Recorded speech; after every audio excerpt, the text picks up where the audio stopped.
ലിസ്റ്റിൻ കൊടുത്തത് മാനനഷ്ട കേസാണ്. ലിസ്റ്റിന് മാനം ഉണ്ടോ എന്നുള്ളത് കോടതി തീരുമാനിക്കട്ടെ. കാര്യം ഞാൻ പറഞ്ഞത് വസ്തുതയാണ്, ഞാൻ പറഞ്ഞത് സത്യങ്ങളാണ്. തെളിവുകളടക്കം എൻ്റെ കയ്യിലുണ്ട്. പിന്നെ മാത്രമല്ല, ലിസ്റ്റിൻ തന്നെ പരസ്യമായിട്ട് മാധ്യമങ്ങളിലൂടെ പറഞ്ഞു ഞാൻ വട്ടിപ്പലിശക്കാരനാണ്, ഞാൻ വട്ടിപ്പലിശയ്ക്ക് കൊടുക്കുന്ന ആളാണെന്ന് മാധ്യമങ്ങളിലൂടെ പറഞ്ഞു. പിന്നെ ഇതിനകത്ത് എന്താണ് മാനനഷ്ടം എന്ന് എനിക്ക് മനസ്സിലാവുന്നില്ല. പുള്ളി തന്നെ സ്വയം വിളിച്ച് പറഞ്ഞിട്ടുണ്ട് മാധ്യമങ്ങളിലൂടെ. അപ്പോൾ പിന്നെ ഈ വട്ടിപ്പലിശയ്ക്ക് കൊടുക്കുന്നു എന്ന് പറയുന്നത് ലിസ്റ്റിന് മാനനഷ്ടമുണ്ടായി എന്നാണെങ്കിൽ ലിസ്റ്റിൻ വീട്ടിൽ നിന്ന് കൊണ്ടുവന്ന പൈസ കൊണ്ടല്ലല്ലോ ഇത്രയും സിനിമകൾ ചെയ്യുന്നതും ഇതൊന്നും. അങ്ങനത്തെ കുടുംബ പാരമ്പര്യമുള്ള ആളൊന്നും അല്ലല്ലോ ലിസ്റ്റിൻ സ്റ്റീഫൻ എന്ന് പറയുന്ന ആൾ. അദ്ദേഹം എങ്ങനെയാണ് വളർന്നതെന്നും ഇപ്പോൾ എവിടെയാണ് വന്ന് നിൽക്കുന്നതെന്നും എന്താണ് ലിസ്റ്റിൻ്റെ സോഴ്സ് എന്നുള്ളതൊക്കെ നമുക്ക് എല്ലാവർക്കും അറിയാവുന്ന കാര്യങ്ങളാണ്. അത് അന്വേഷണ വിധേയമാക്കേണ്ട കാര്യമാണ്. മാത്രമല്ല, ലിസ്റ്റിൻ പരസ്യമായി തന്നെ ഞാൻ വട്ടിപ്പലിശക്കാരനാണെന്നും ഞാൻ വട്ടിപ്പലിശയ്ക്ക് കൊടുക്കുന്ന ആളാണെന്നും പറഞ്ഞ സ്ഥിതിക്ക് ഇതൊക്കെ അന്വേഷിക്കേണ്ട കാര്യങ്ങളാണ്. അത് മാത്രമല്ല, ഓപ്പറേഷൻ കുബേരയൊക്കെ ഉണ്ടായിരുന്നെങ്കിൽ ഇന്ന് ലിസ്റ്റിനകത്ത് കിടക്കേണ്ട കേസാണിത്. അപ്പോൾ ഇത് ലിസ്റ്റിൻ്റെ പുറകിൽ കുറച്ച് പേര് സംഘടിതമായി നിന്ന് എന്നെ ആക്രമിക്കാൻ വേണ്ടി ചെയ്യുന്നൊരു കാര്യമായിട്ടാണ് ഞാൻ ഇതിനെ കാണുന്നത്.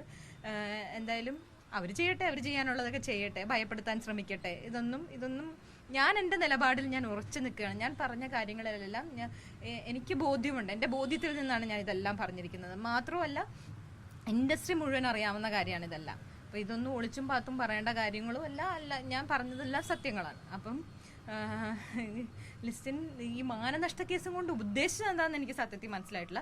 പിന്നെ അസോസിയേഷൻ്റെ ഇലക്ഷൻ വരുന്നത് പ്രമാണിച്ച് ഇനി എല്ലാവരോടും ഓക്കെ ഞാൻ ഇതിനൊരു കൗണ്ടർ കേസ് കൊടുത്തിട്ടുണ്ട്, അല്ലെ മാനനഷ്ട കേസ് കൊടുത്തിട്ടുണ്ട് എന്ന് പറഞ്ഞ് പിടിച്ചു നിൽക്കാൻ വേണ്ടിയിട്ടാണെന്നുണ്ടെങ്കിൽ ഓക്കെ. അല്ലെങ്കിൽ ഇപ്പം ഞാൻ ഇലക്ഷന് നിൽക്കുന്നുണ്ട് എന്നുള്ളത് ലിസ്റ്റിനെ ഭയപ്പെടുത്തിയിരിക്കാം. അതായിരിക്കാം ലിസ്റ്റിന് ഇപ്പോൾ ഒരു കേസുമായിട്ട് വരുന്നത്. ഇപ്പോൾ അടുത്തത് രാകേഷ് കൊടുക്കുന്നുണ്ടെന്ന് കേൾക്കുന്നു. അപ്പം ചേട്ടന്മാരെല്ലാം ചെയ്യാനുള്ളതെല്ലാം ചെയ്യട്ടെ. അപ്പം എനിക്ക് അറിയാവുന്നത് ഞാൻ വിളിച്ച് പറയുക തന്നെ ചെയ്യും. ഞാൻ എന്നെ കൊണ്ട് പ്രതിരോധിക്കാൻ പറ്റുന്ന രീതിയിൽ പ്രതിരോധിക്കും. കാര്യം പാവപ്പെട്ട ഒരുപാട് നിർമ്മാതാക്കളെ അടിമകളെ പോലെ വെച്ചിരിക്കുകയാണ് ലിസ്റ്റിൻ ഇന്നൊരു സത്വമായി വളർന്നു നിൽക്കുകയാണ്. അപ്പം അത് ചോദ്യം ചെയ്യാനും ഇവിടെ ആൾക്കാർ വേണമല്ലോ. ഒരു സത്യം വിളിച്ചു പറഞ്ഞു എൻ്റെ പേരിൽ എന്തിനാ മാനനഷ്ട കേസൊക്കെ കൊടുക്കേണ്ട കാര്യം തിരിക്കുന്നു? അതിനകത്തൊന്നുമില്ല. ഇതിന് മുന്നേയും ഇതുപോലെയുള്ള പരാതികൾ മുൻപും വന്നിട്ടുണ്ട്. അതായത് മറ്റു പ്രൊഡ്യൂസേഴ്സ് പലരും ഇത്തരത്തിലുള്ള പരാതികൾ പറഞ്ഞിട്ടുണ്ട്. അപ്പോൾ അതിലും നിയമപരമായിട്ട് തന്നെ മുന്നോട്ട് പോകാൻ തന്നെയാണ് തീരുമാനം. മറ്റു നിർമ്മാതാക്കളെ എന്ത് പറഞ്ഞു? അല്ല, മുൻപ് ഇത്തരത്തിലുള്ള കേസ് സാന്ദ്രയ്ക്കെതിരെ 1-2 ഇതിൽ വന്നിട്ടുണ്ട്. ഇല്ല ഇത് ഇപ്പം എനിക്കൊരു ബുദ്ധിമുട്ട് പ്രൊഡ്യൂസേഴ്സ് അസോസിയേഷനിൽ നിന്നുണ്ടായതിൻ്റെ ഭാഗമായിട്ട് ഞാൻ അവർക്കെതിരെ കേസ് കൊടുത്തിരുന്നു. അതിന് കൗണ്ടർ കേസ് പോലെയാണ് ഇപ്പം ഇവർ ഈ പറയുന്ന മാനനഷ്ട കേസ്. ഇപ്പോൾ ഓരോരുത്തരായിട്ട് സിംഗിളായിട്ട് എടുത്ത് ലിസ്റ്റിൻ്റെ കാശ് ഇത്രയാണെന്ന് കാണിക്കാൻ വേണ്ടിയിട്ടായിരിക്കും 2 കോടി രൂപ. പാവപ്പെട്ട പ്രൊഡക്ഷൻ കൺട്രോളർമാർ 50 ലക്ഷം രൂപയ്ക്ക് കൊടുത്തിട്ടുണ്ട്. ഇനി അടുത്ത നിർമ്മാതാവ് കുറച്ചും കൂടെ കയറ്റി എവിടം വരെ പോകുന്നു കാണാം, എത്ര രൂപ എനിക്കൊരു വാല്യൂ കാണുന്നതെന്ന് ആർക്കറിയാം. എന്തായാലും ഇങ്ങനത്തെ ഉമ്മാക്കിയൊന്നും കാണിച്ചാൽ ഞാൻ ഭയക്കത്തുമില്ല. മാത്രമല്ല, എത്ര തേങ്ങ ഇട്ടരച്ചാലും കറി താള് തന്നെയാണല്ലോ. അപ്പോൾ അതുകൊണ്ട്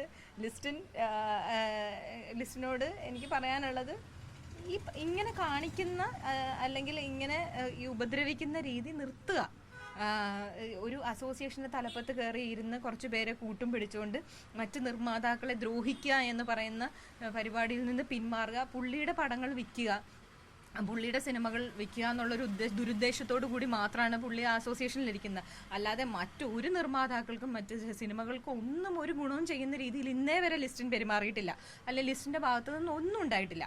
അപ്പോൾ ഒന്നില്ലെങ്കിൽ സ്വയം തിരുത്താൻ തയ്യാറാവണം, അല്ലെങ്കിൽ ഇറങ്ങിപ്പോണം എന്ന് എനിക്ക് പറയാനുള്ളൂ.